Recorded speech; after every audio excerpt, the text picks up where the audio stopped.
Vous annoncer en primeur que dans 2 semaines, le 31 mars prochain, nous allons recevoir ici en studio M. Bernard Landry avec l'avocat Pierre Cloutier. Ceux qui suivent l'émission savent que Pierre Cloutier est un ami personnel à moi depuis plus de 2 ans maintenant. Dans le cadre de mes recherches sur la crise d'octobre des années 70 et toutes les magouilles des services secrets, j'ai rencontré l'avocat Pierre Cloutier et on a échangé beaucoup d'informations sur les magouilles des services secrets. Monsieur Cloutier, très sympathique, a fait, comme on dit, déclassifier énormément de documents et il m'a remis des documents très, très intéressants que j'ai scrutés à la loupe pour comprendre ce qui s'est passé du point de vue des services secrets lors des années chape de plomb au Québec, des années 60-70. Donc, M. Cloutier m'a dit, Benoît, tu devrais faire une émission avec Bernard Landry pour parler de la caisse de dépôt de placement, la nomination de M. Michael Stabia. Cher auditeur, on va en parler. Et M. Landry, ça l'a pris 3-4 semaines et il m'a finalement dit qu'il serait présent ici en studio. Ça va être bon, ça, Oliver, hein? Il va être présent en studio le 31 mars et on pourra poser les questions à l'ancien premier ministre du Québec. Alors, si tout va bien, s'il n'y a pas de changement de programme, je vous l'annonce en primeur, M. Bernard Landry, ancien premier ministre du Québec, sera présent ici à Zone de Résistance mardi matin en compagnie de l'avocat Pierre Cloutier et je pense qu'on va avoir beaucoup de plaisir. Parlons des vraies choses, ne parlons pas autour des choses, mais des vraies choses. Donc, cet événement, hommage à Camille Lorrain, Bernard Landry va être là, Gilbert Paquette. Il va y avoir également aussi Pierre Falardeau qui se pose être là. Ce sont toutes des activités vendredi 20 mars qui s'en vient à 19h.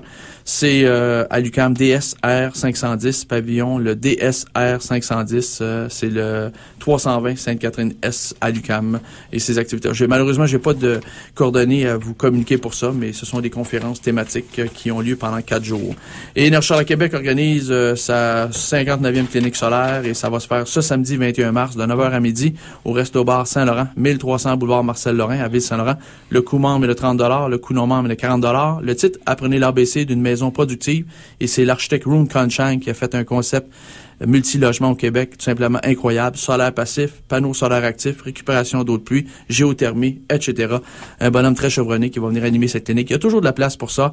Et vous allez sur le site web d'Énergie Québec, www.esq.qc.ca, www.esq.qc.ca ou la ligne info solaire dans 514-392-0095. 392-0095. Et la prochaine conférence de Perron, je vais en reparler dans pas long, mais mon invité est ici avec moi en studio et on va parler ce matin, il était supposé être ici il y a 2 semaines, mais comme moi, j'avais mal à la papate.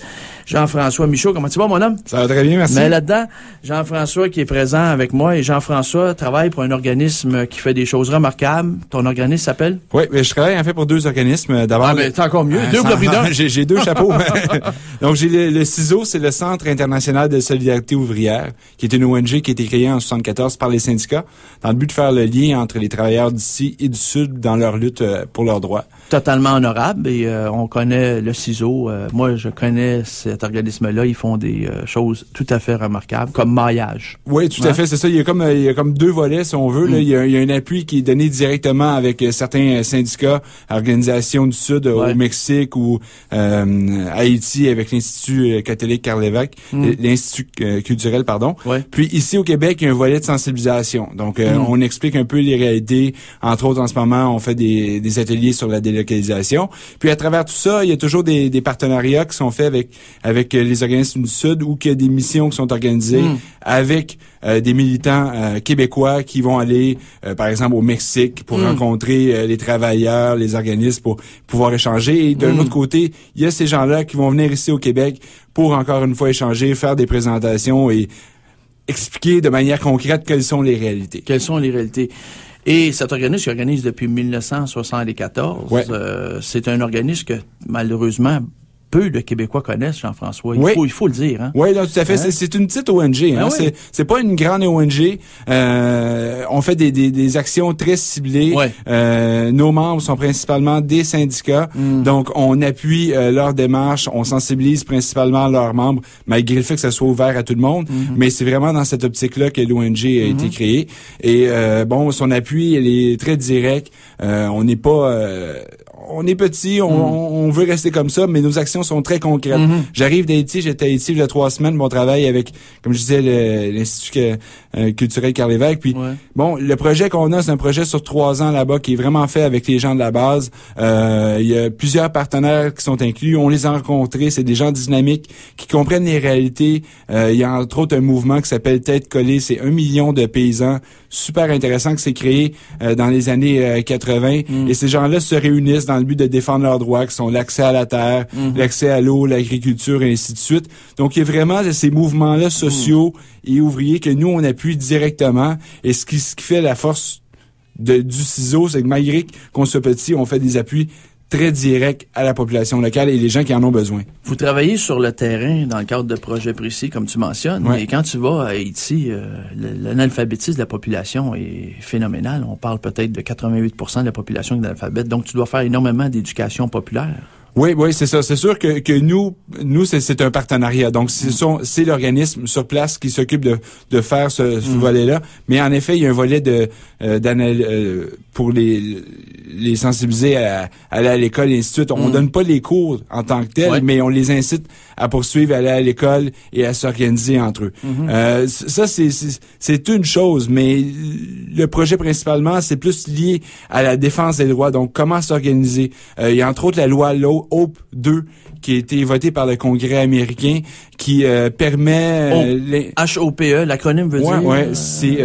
en tout cas, c'est en anglais. Excusez-moi, j'ai pas l'acronyme avec moi. C'est un acronyme. C'est un acronyme, c'est ça. Et cette loi-là permet l'arrivée des zones franches en Haïti et favorise l'accès au marché américain au niveau du textile. Bon. Mais il faut la comprendre, cette loi-là. Cette loi-là, elle est seulement qu'en anglais.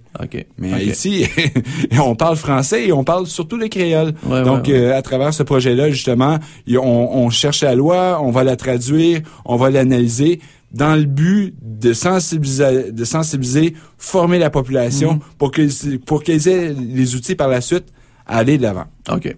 Quand tu dis une zone franche, c'est une zone où les impôts sont pratiquement inexistants. Les réglementations, là, c'est... Ouais, c'est ça. C'est une zone où...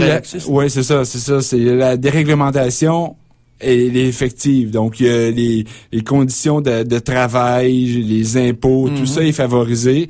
Et dans le but, nous, le prochain point, c'est les ateliers de misère dont on va parler. C'est ça, t'as dit le mot délocalisation. C'est ça, exactement. Et ça, c'est un phénomène qui, à l'origine du ciseau en 74. Ouais. C'est pas quelque chose qui est à l'enjeu, là. Non, c'est pas quelque chose qui est à l'enjeu. Je pense qu'on est tous un peu au courant. Je suis certain que tu en parles beaucoup dans tes émissions. Bon, c'est un phénomène qui a été créé, plus dans les années 80, 90. Là, maintenant, on arrive vraiment à un apogée de tout ça. Puis, ce qu'on se rend compte que c'est ça.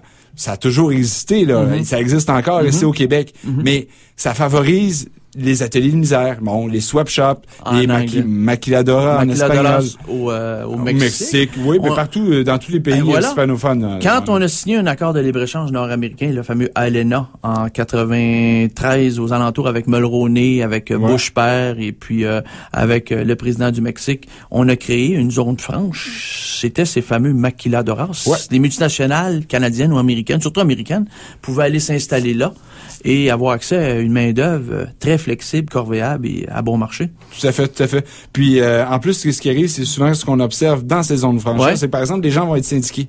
Mais il faut voir qui est à la tête.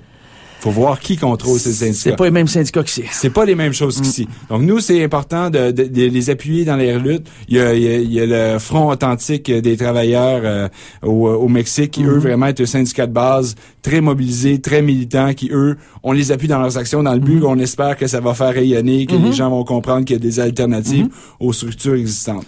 On a su dans les années 70 qu'il y avait des employés qui travaillaient pour la multinationale Disney et qui fabriquaient des poupées des produits dérivés de Disney, et que ces travailleuses-là étaient souvent très très jeunes en bas âge et devaient travailler des 15, 16, 17 heures par jour, et qu'elles devaient également montrer leur papier hygiénique, leur serviette hygiénique pour savoir si elle était menstruée, parce que si elle était enceinte, elle devenait moins productive, et là, on l'éclairait.